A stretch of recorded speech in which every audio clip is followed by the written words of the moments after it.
When Jennifer Slater bought the worst house on the block in Hull, Massachusetts back in 2011, she paid $245,000 for an oceanfront property. That was less than half of what the surrounding homes went for.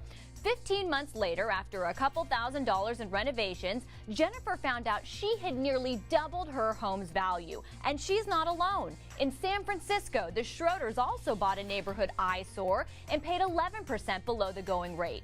With a few key improvements, their original $690,000 investment is now estimated to be worth $1 million. And this is a strategy that can pay off for any potential home buyer.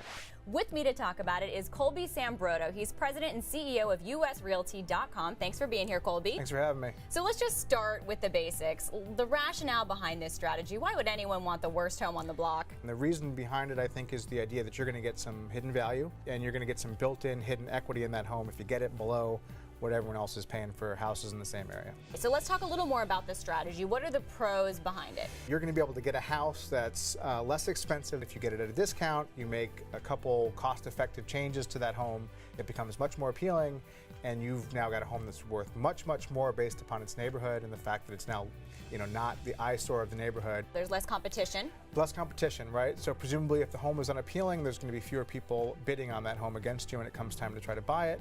And also, the third big benefit that we hear specifically is young families trying to get into neighborhoods that might otherwise be unaffordable to them. Okay, and then it can't all be good. What are the cons?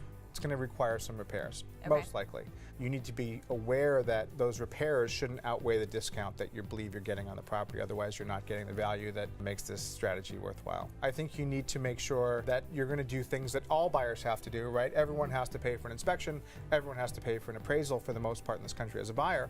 But if you're getting that inspection, make sure it's a comprehensive inspection, one that you know has covered all the bases for the property. And before we go, any tips for folks who want to execute on this strategy? I think just being aware of what the neighboring homes have sold at over the course of the recent history. So let's go back 1, 2, 3 months and figure that out before you start bidding on the worst house. Right, make sure that discount is really the discount that it appears to be. Correct. Colby Sambroto, thank you so much. Thank you. And we want to hear from you. Let us know what you think. Connect with us on Twitter at Yahoo Finance using the hashtag DestinationHome. And for Yahoo Finance, I'm Lauren Lister.